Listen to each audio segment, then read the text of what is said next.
can only imagine that when you wrote that, you were temporarily deranged. Well? I think it's for the best. For the best. For the best, Herbert Dodd. I think that what is for the best for you is that you should instantly visit your doctor. I was quite collected and calm when I wrote that letter. It represents my feelings. Does it indeed?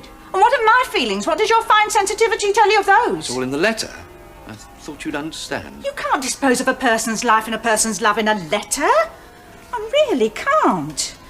If a woman's to be abandoned, I think she's entitled to the small courtesy of a personal interview. You always get the better of me face to face. I'm sorry, I wasn't aware our relationship was a contest. Kate, you know what I mean. You manage me. You're managing me now. What more can I say than that my feelings have undergone a change? I'm as helpless in the matter as a leaf in a gale. Well, you choose an apt image of your love. I'm sorry. I'm desperately sorry, but there's no help for these things. The all-powerful Gale in question. She wouldn't go by the name of Nan Drury, would she? What do you know of her? Nan Drury has nothing to do with this. You were seen, my dear, and on our bench. We have talked as friends only. The fact that we sat on that very bench is a measure of my innocence. You sat with Nan Drury on our bench. The bench on which you've made the most passionate declarations I seem to me. recall most of the passion was on your side. You came at me like an express locomotive. Nan Drury, insipid little seedy little daughter of Mr. Drury of Drury and Dean, the insipid little seedy estate agents. The talk in the town is that he's going bankrupt. If you're looking for a dowry there, you're making a mistake. I'm looking for nothing. She has nothing to do with it. Kindly keep her out of it. I most certainly will, if you will. As for being seen, I was at the station the other day to meet the Brighton train. I had a parcel to collect. Well? I saw you get off the train with Bill Frankel, the newsagent. I'm not surprised we got into the same compartment at Brighton. No, you can't put me in the wrong. I really am more disappointed in you by the minute. Good. It'll make things easier then, won't it? I said I was disappointed in you. I didn't say I no longer wanted you. I intend to have you, my dear. The law protects women in my situation.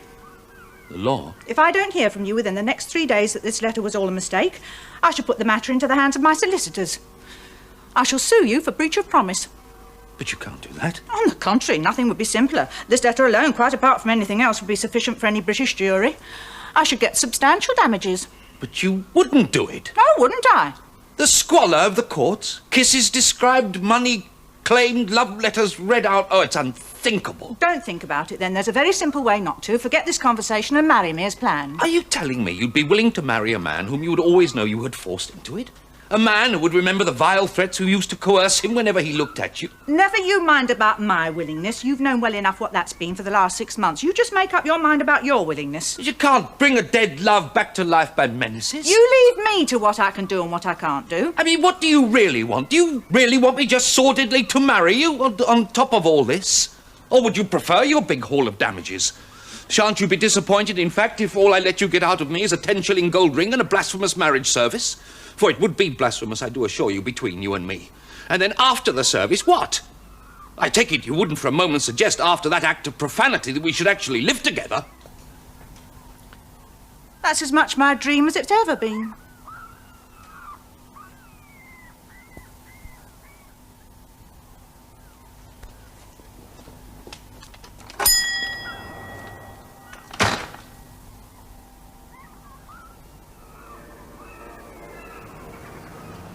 You can't force yourself. You can't make yourself fond of someone. Nor can you keep yourself fond of someone. The heart has its mysteries, as the poet says. Not that it's much good quoting poetry to Kate Cookham. I shouldn't think so either. Oh, I thought she was interested at first. She was very intellectual and sensitive. She's been governess to some quite distinguished families, you know, and after all, she takes private classes now in literature and history for bigger girls. She seemed quite the blue stocking, that was at first. And it became very hard and practical and commonplace. She wanted to help me in the bookshop. She even suggested that she had an undiscovered talent for commerce. You must have felt very trapped. Trapped? Your affections had started to wane. But you were committed. Exactly. Your affections had already started to wane before I came into your life. Precisely so. And it's for exactly that reason that I feel you can be so impartial in your advice. Oh, I must say, in a fix like this, it's very comfortable to have a woman to talk to. They're so much more delicate in these matters. It's almost as though I came into the bookshop that day for a purpose.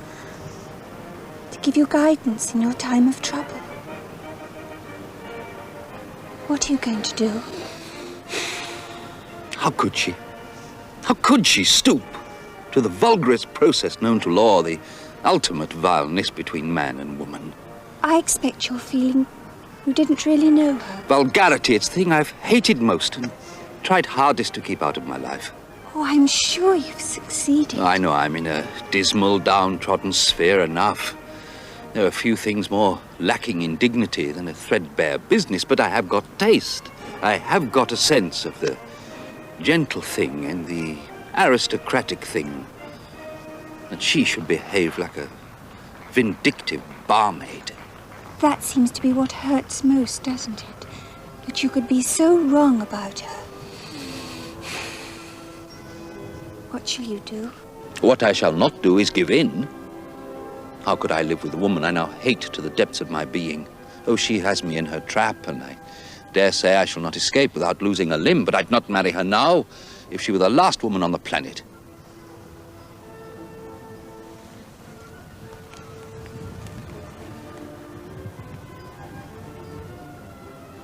I expect you feel you're well out of it. If only I were out of it, dearest Nan. She's not done her worst with me yet. I still squirm in her grip. When shall you see her? She's given me 3 days in which to surrender. £400? You must be mad. My solicitors, with counsel's opinion behind them, tell me there's not a jury in the land but would give me 6 if it came to court. Oh, here's their assessment. You can read it for yourself. I'm the recipient already of one of their bullying letters. You'll receive the formal documents, instructions how, where and when to pay and so on within the next few days. But where, in the name of lifelong ruin, am I to get £400? You know my circumstances. You know what this place makes. You know the whole business isn't worth 400. That's your lookout. You should have thought of that before you betrayed me. Of course, if I may call your attention to it once more, there is an alternative. I'd rather starve to death than come within a mile of you.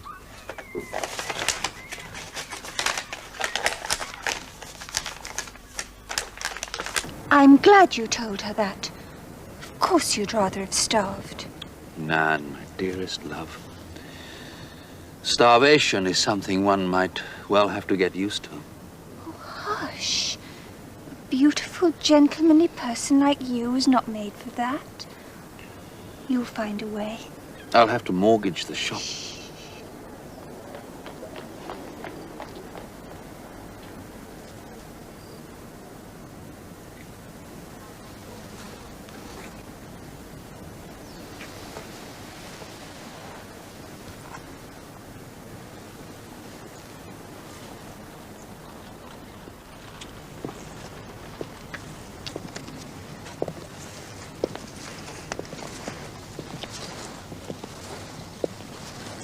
But, dearest, wouldn't it be an idea for you to talk to a solicitor too? I mean, since she has... It would only be a waste of money, Nan. Kate Cookham will have made sure of that.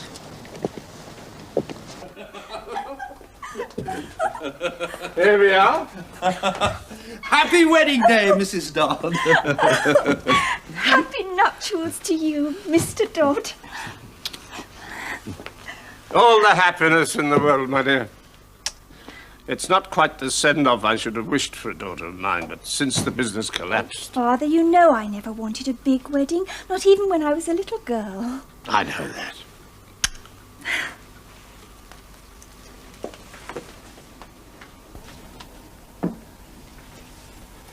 I secreted a little something in the cupboard here before we set off for the registry office. It's only sherry, I'm afraid. Oh, that's very kind of you, Ned. You shouldn't have. You know, you've got grit, Herbert Dodd. Not many men would do what you've done.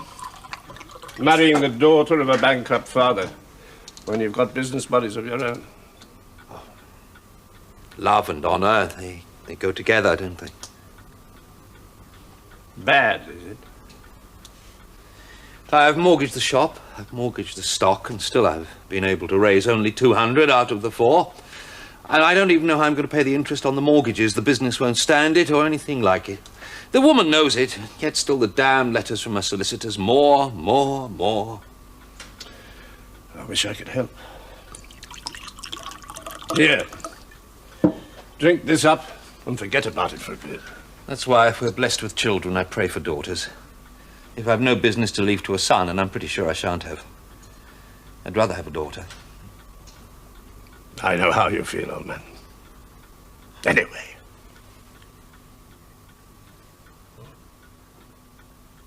They seem very, very cruel.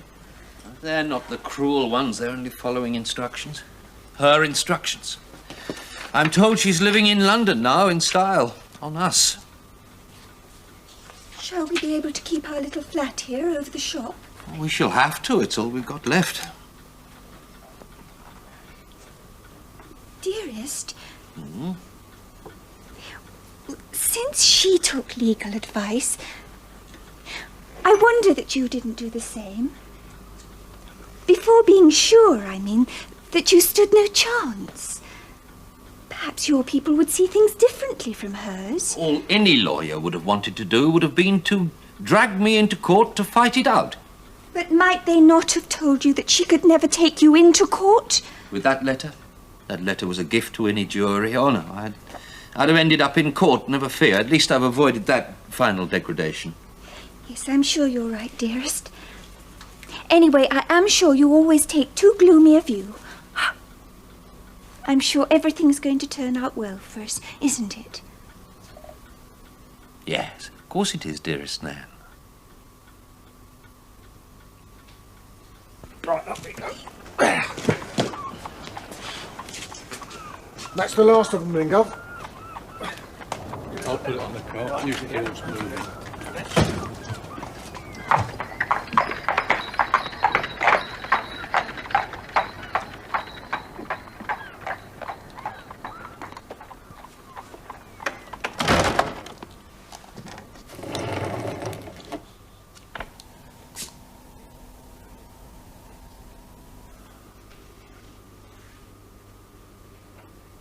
There. It's all right.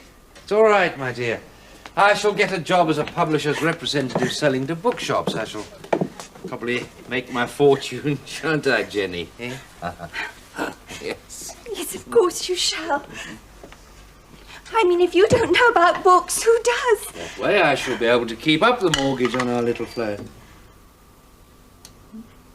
You have decided to mortgage the flat, then, after all. I must, my dear. The vultures are still at me. I must try to get together another 50. 50? Where will it ever end? What are you going to do about the rest? I don't know, Nan. I don't know. Can't you tell her through her solicitors what she's doing to us? I'd rather lie in the gutter like an Indian beggar first.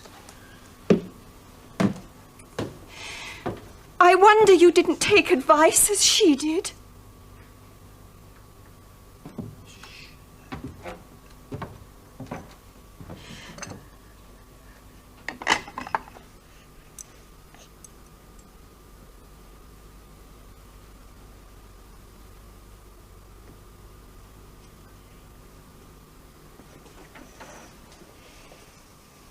If only you'd checked.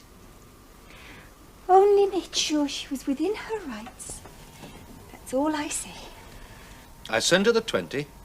That's 300 she's had now. And that's all she's getting.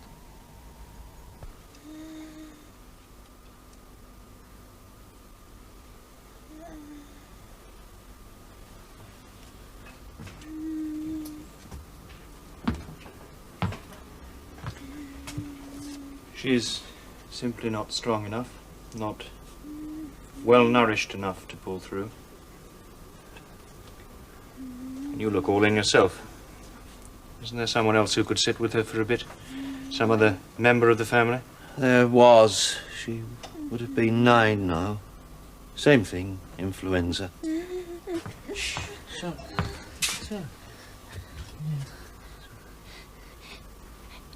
If you'd taken advice. So.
Do you mind if I sit down?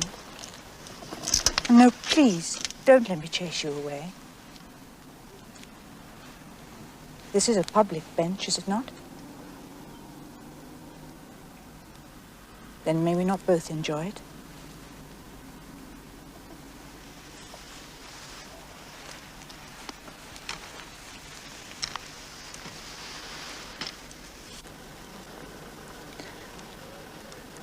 I'll go away if you wish me to.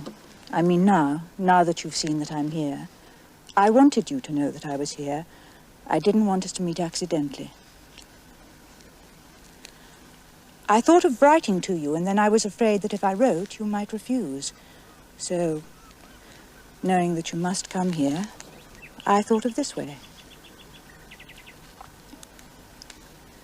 I've waited several days for you to come, but I'll do as you wish. You want me to go, I'll go. But in that case, I should like to come back.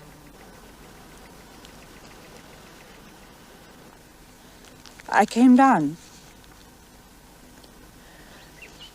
I came from town on purpose to see you. I'm staying on, and I have great patience, and I'll give you time. Only may I say it's important? Now that I do see you, I see how inevitable it was. Inevitable? I mean, I really couldn't not have come. But I don't expect you to understand that until you get used to the idea. Get used to what idea? Of my being here in the town after 10 years. I see, you're thinking of coming back here to live? I'm not entirely You find sure. the place greatly changed. Not for the better, either. Oh, really? Oh, it's going down and down and down. It's going so fast, heaven only knows when it will stop. Mind you, I'd not abandon it myself. I like the place still, with all its faults.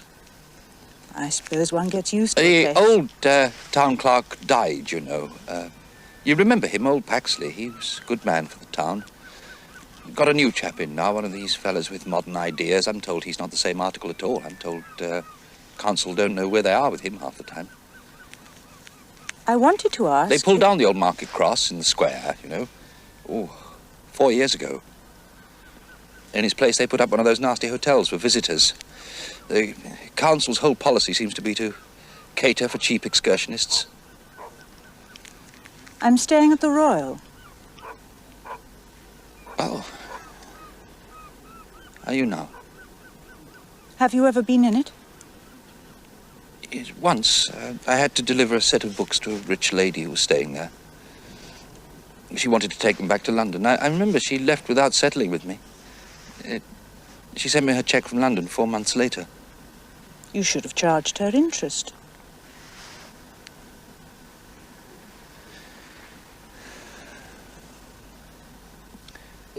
Did they have the Bijou Theatre on the end of the pier 10 years ago? I don't remember. I think... It's in a very poor way now. The company who run it are in a very precarious state, I understand, very precarious financial state. People here won't support anything that's the least bit artistic. I sometimes wonder what they want out of life half the time. I wonder if I might prevail on you to come to Sunday tea with me tomorrow at 5. At the Royal? Yes. I gave up my modest but rather interesting little old book business ever so long ago, you know.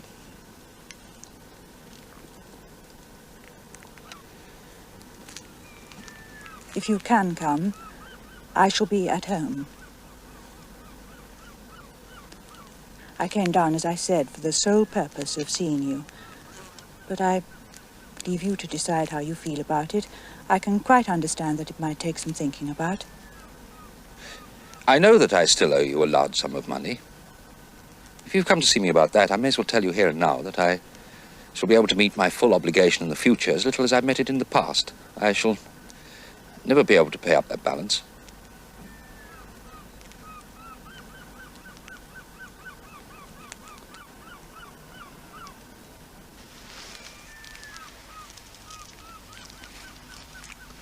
You must think about it. Take your time. But I shall be at home.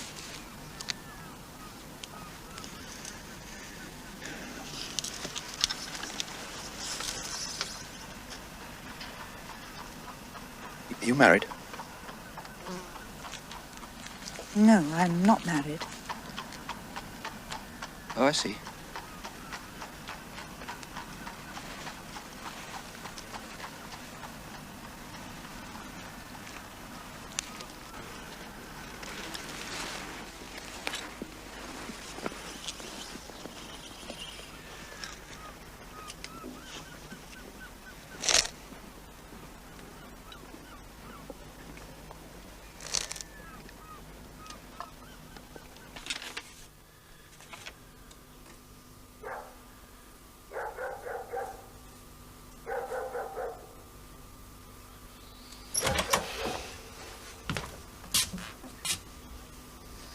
You've decided, then?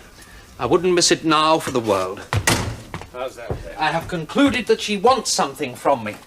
I've thought that the least I can do is to listen to what she has to say. I shouldn't have thought you'd have wanted any commerce at all with that woman. She killed your wife and my daughter and my granddaughter. As sure as hens lay eggs. If I'm to have my revenge, I've also reasoned that I must know at what point to attack. She'll give me an opening to that end when she tells me what she wants. Will she? A woman like that? My Nan might have done. Your Nan. She was unguarded as a kitten. But this one... To want something from someone is already to put yourself a little in their hands. Besides, I've decided it's an adventure. And when in my benighted life have I ever had anything remotely resembling an adventure? Especially one with sweet revenge at the end. And then we told him it was a court-martial offence if the supplies weren't found. And lo and behold, they turned up the very next day. Oh, that's quartermasters for you. They sound rather enterprising to me. If you please, madam, Mr. Dodd.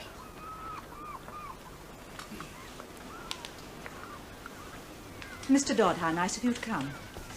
Captain Roper, Mr. Herbert Dodd. How'd you do?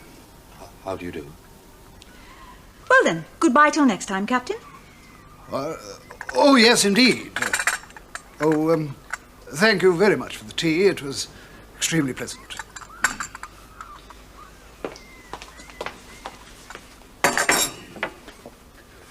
Goodbye to you, sir.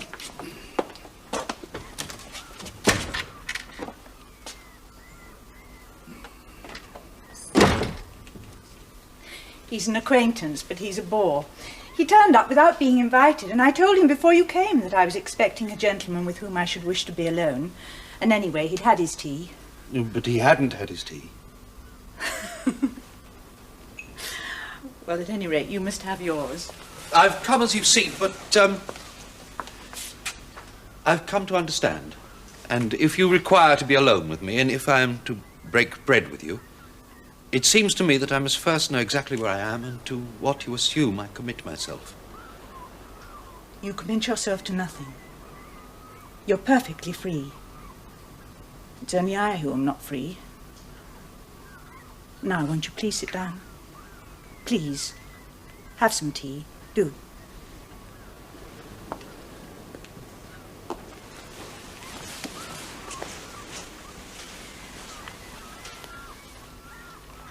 You are not free. I'm tied to this. But this is luxury and riches. Don't riches liberate? Riches. You always used quaint phrases. Well, if you prefer it, then you obviously got a lot of money. Yes. I've got money. It intrigues you, of course, and you wonder about it, and I wanted you to wonder. It was to make you take in that fact that I came. So now you know. You came to show me you got pots of money. I have enough. Enough? I should think so. Enough for what I wanted. I don't always live like this. I'm too thrifty for that. But I can if I want to. I came to the best hotel on purpose. I wanted to show you I could. Now do you understand? Understand? That it wasn't wasted. What I did. What I did here all those years ago. You mean when you made me pay you? The 300. All I could get from you, as you reminded me yesterday, so I had to give up the rest. That was the idea I had. To bleed me quite to death. To make you raise money. Since you had to, you had to. You did, so what better proof could there be? Oh, I did. Oh, yes, I did indeed. Well then, here it is. It isn't lost. Here it is. My poor agonized old money. My blood. It's my blood too now. I took it from you, but this, the fact that one can live like this, that's what I've made of it. That was the idea I had. To have everything in the world at my wretched expense. To make you use your money in a way you'd never have used it yourself. My money? Do you know what my life has been? Have you any conception how I've lived, woman? My wife died, attended by a charity doctor. She was a beautiful girl when I married her. When she died, she looked like an old woman. She became an old woman, she died an old woman, because I wasn't able to give her enough food or warmth or anything that a man is supposed to provide for his woman. My daughter Jenny, she died too. She was never very strong. She died because I wasn't able to provide for her the way a father is supposed to provide for his child. And all because you had your idea. I did it for you. I did it for you. For me? Don't you understand? For what other reason could it have been? For grasp, greed, and vindictiveness. No. If it was for me, would you kindly enlighten me as to what good it has ever done me? It will do you good now. Am I to understand that your notion is to repay me? My intention is to repay you with interest. Oh.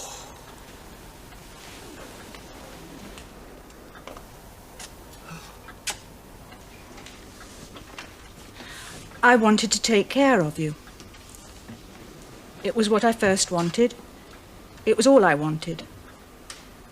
It was what you consented to. And I'd have done it. Oh, I'd have done it. I'd have loved you and helped you and guarded you, and you'd have had no trouble in your life. You'd have been safe and easy and comfortable. You swore that you cared for me. You wrote it and made me believe it. You pledged me your honor and your faith. Then you turned and changed suddenly from one day to the next. Everything altered. You broke your vows. You as good as told me you only wanted a break with me. You faced me with dislike, behaved as if you hated me. You'd met a girl of great beauty, I admit, who made me seem a fright and a bore. No. Yes. No, never. I'd never seen her at that time and didn't even dream of her. It was you who became sharp and harsh with me, and then I saw you get off the train with Bill Franklin, and I thought that was the reason, and I spoke to Nan as a confidant in my misery. You saw me get out of a compartment once with Mr. Bill Frankel.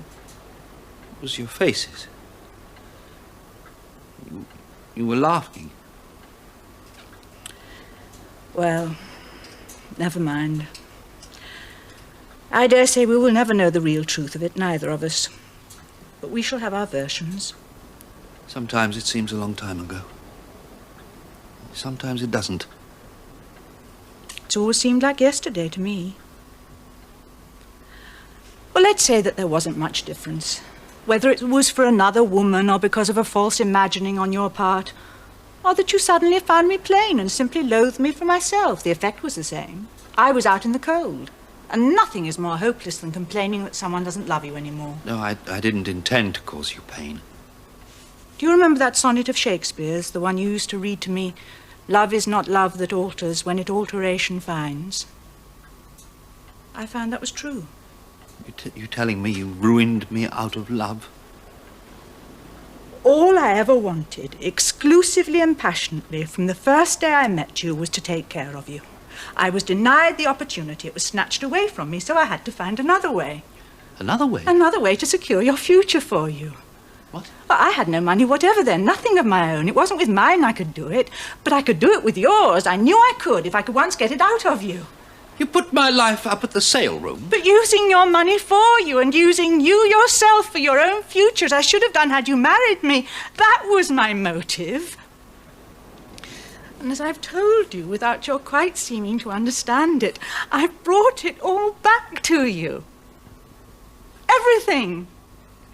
Every penny I squeezed out of you, multiplied many times over. But if it's all mine, if it's all come back to me, what did Nan have? What did poor Nan have, and Jenny? I don't think you can think about that. How can I not think about it? In a way, they helped pay for what you're offering me now. They went without. They died. My poor loyal Nan. With only her one question. The only question she ever reproached me with.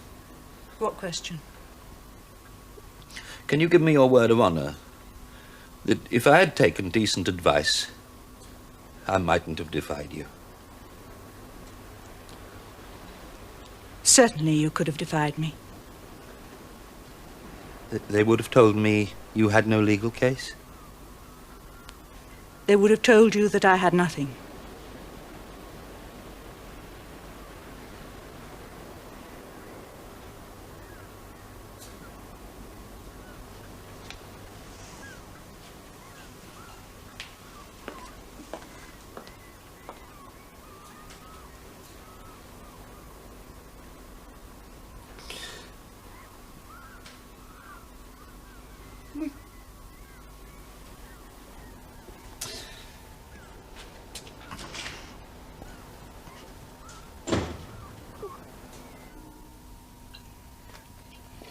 Here. You know I have never done that. Well, you've got to do something, old man. You can't sit here and mope and torment yourself the way you're doing. Where's your revenge, then? What's your precious revenge? How can you take revenge on a woman who's offering you money in handfuls? What can you do to hurt her? You can take it. That wouldn't hurt her. That's what she wants. You know, in a way, it's incredibly romantic, the fact that she still loves you. Oh, romantic. No, Herbert, fair. Think of her as we may. She's a staunch one. She sticks. She's terrifying. She's the strangest mixture of tenderness and patience and cruelty the world ever saw. She's like a fairy tale and a nightmare rolled into one. Well, the fairy tale part of it, I can understand that. I mean, an underclerk at the gas board suddenly being offered a fortune, but I'm hanged if I can see any nightmare in it. Oh, by the way, old man, do you mind if I dust down here tonight? Troubles with the landlady, you know. What? Troubles with the landlady. Oh, no, of course not. No, the nightmare is how can I accept a fortune with them staring at me? My lovely Nan, my lovely Jenny, who died because of what she brought on us. No, indirectly, old man, very indirectly. Directly. Well, she didn't breathe the sickness on them. She didn't know you were going to be a failure. Yeah, that's the strangest part of all. I think she did. I believe that's why she thought I needed her in the first place. Perhaps you did. I'll not take her money. I thought it was your money. I'll not betray Nan and Jenny. I'll not give up my bitterness and hatred. She can sit there in the Royal Hotel among her plushes and her bronzes for 10 years. I'll not come near her again. Sure you wouldn't? No, hang you, no.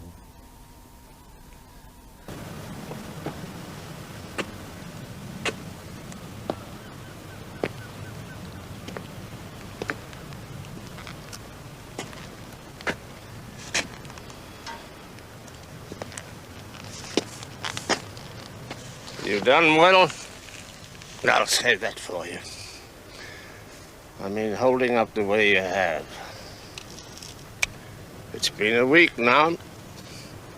I'd have thought. You'd have thought what? Oh, just plain simple curiosity, old man. I mean, the desire to know. How did she do it? Turning your money into a fortune. That'd be a trick worth hearing about all the same. Even if you did nothing about it. I'm not interested. How can you say you're not interested? I grant you full marks for holding up, but I've got eyes in my head, Herbert. I can see what it's costing you. It's costing me nothing. The main thing is it's going to cost you your job. Taking time off, day after day, to roam about the town and the promenade like a tiger. The gas board won't stand for that. It's marvellous, you know, Ned Drury, what a tender interest you're taking in me since the prospect of money gleamed in my life. No, that's not fair, Herbert. I've always stuck by you. Bonds of marriage. Two derelicts washed up on the beach of life together. I've always looked out for you. I'm sorry. That was a terrible thing to say. I know you have. You're right. The whole thing is a mortal strain. It takes nerve to do what you're doing. I know. I've seen you. I've watched you walk past the Royal Hotel 6 times on your wanderings. Not once. Not once you so much as turned your head to look at it. You had no sign from her? None. Nothing at all? Not a flicker. And for all you know, she may have gone back to London the first night. She may well have done. So you've lost everything. Forever. I'll have kept my self-respect. Somehow I've always managed to keep that. I've never given in to her on anything, ever.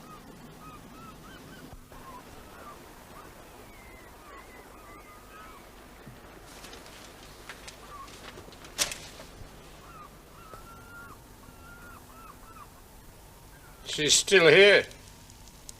How do you know that? Well, the underporter there's a friend of mine. I inquired of him. You shouldn't have done that. No, don't worry. She won't find out. I hardly imagine she's the type of woman who'd even pass the time of day with an underporter. And anyway, if she did hear about the inquiry, she'd hardly connect it with you. Yes, I suppose you're right. I begin to be in danger of investing her with the powers of a witch. Thank you. What do you suppose she's hanging on for? Her idea, she calls it. She has to follow it through. She's always been like that. I must be broken down. You know, you're always talking about going to see her. What if she should come to you? Come to me? She did it once. Finding you there on the bench last week. I mean, what's to stop her from doing it again?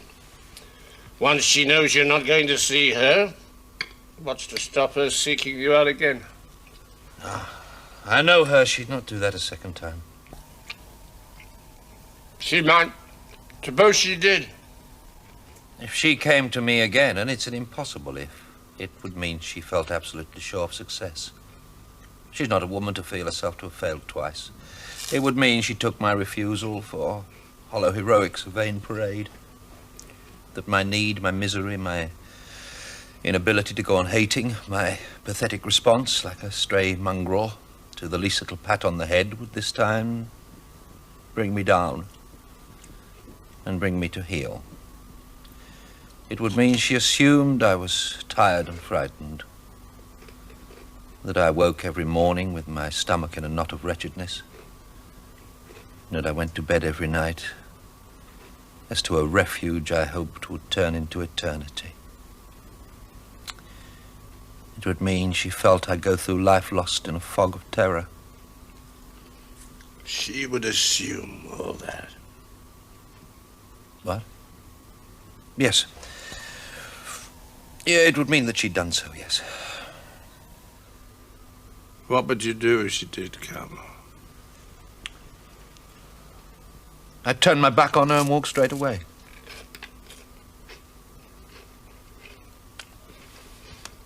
Aren't you going to have that? No. Do you mind? No.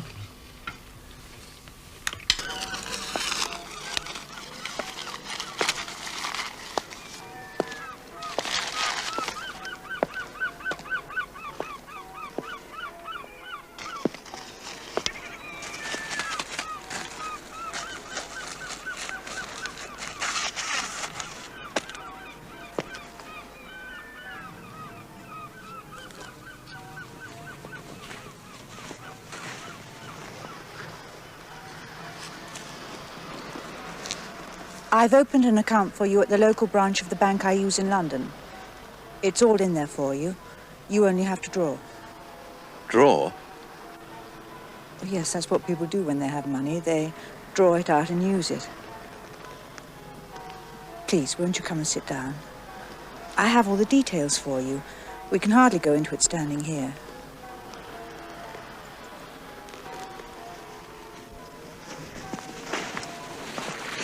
Supposing I choose not to draw, supposing I just leave it all there to gather dust. That's your choice, of course. But what it will gather will not be dust, but interest.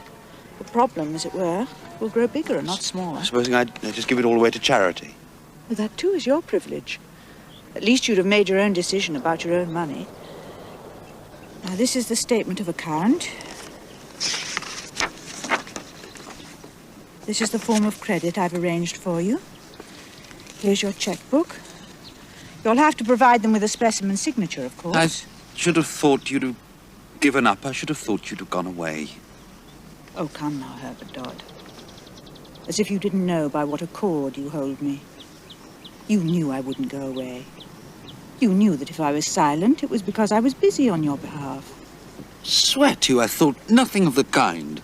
You certainly knew where you could find me this morning, as I equally certainly knew where I should find you. I had no idea in the world I'd find you here. This has been my haunt over the years, not yours. It's been my habit of a lifetime to come here every Sunday morning that seemed too beautiful to be shut in church. I hadn't dreamed that you'd been here. Had I thought so, I wouldn't have come. And it was you who came to me just now, wasn't it? Not the other way around. Me who came to you, Herbert Dodd. I've been coming to you for 10 years.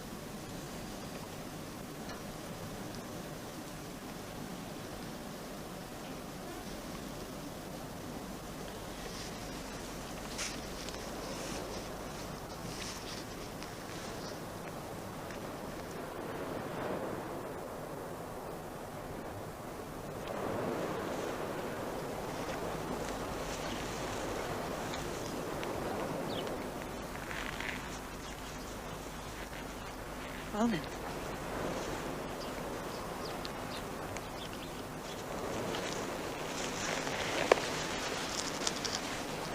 Well then, goodbye. But don't we discuss it further? It seems so abrupt now that it's done. Oh, it's not abrupt for me. It's the end of a long journey, but it's only abrupt as all arrivals are. But it isn't an arrival, it's a departure. Well, yes, it's that too. But if you go, shan't I see you again? Do you like to see me?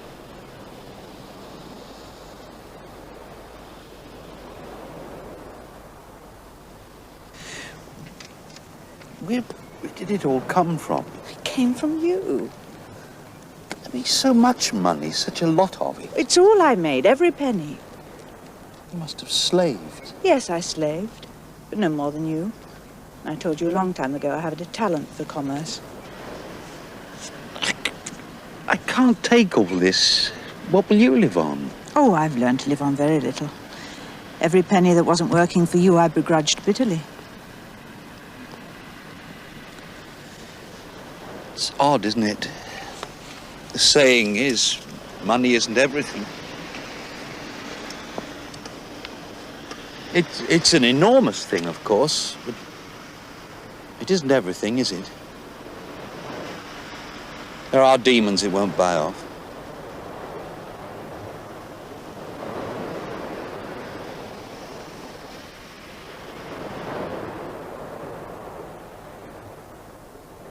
I've moved out of the flat I had in London.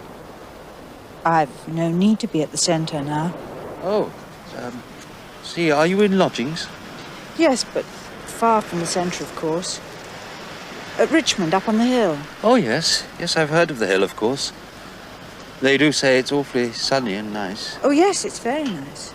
So that if it's not exactly like being at the centre, why, at least you're comfortable. Oh, yes, I shall be very comfortable.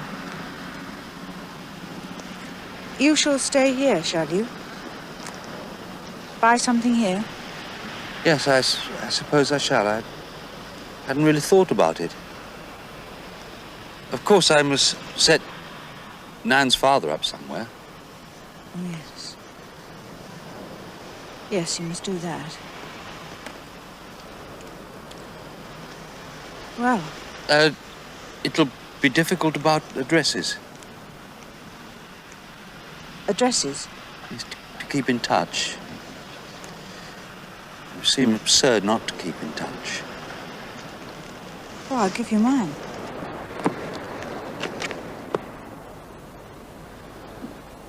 What must you have done? What must you have been through? You can't think I can have made so much money honestly, is that it? Oh, you've been honest. Anything was possible under the stress of my hatred. Here's my address. Your hatred? Of what I must have been doing to you all those years. It made me desperate. Oh, but that's my story. May I not hear it? No, because I may not hear yours. But you can. Because I do not wish to hear yours. May we not talk then? No, Not ever? never.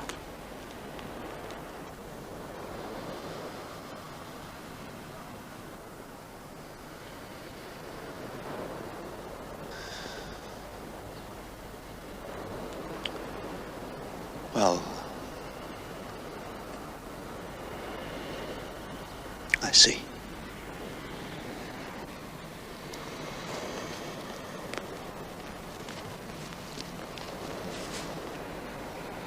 But I can still take care of you.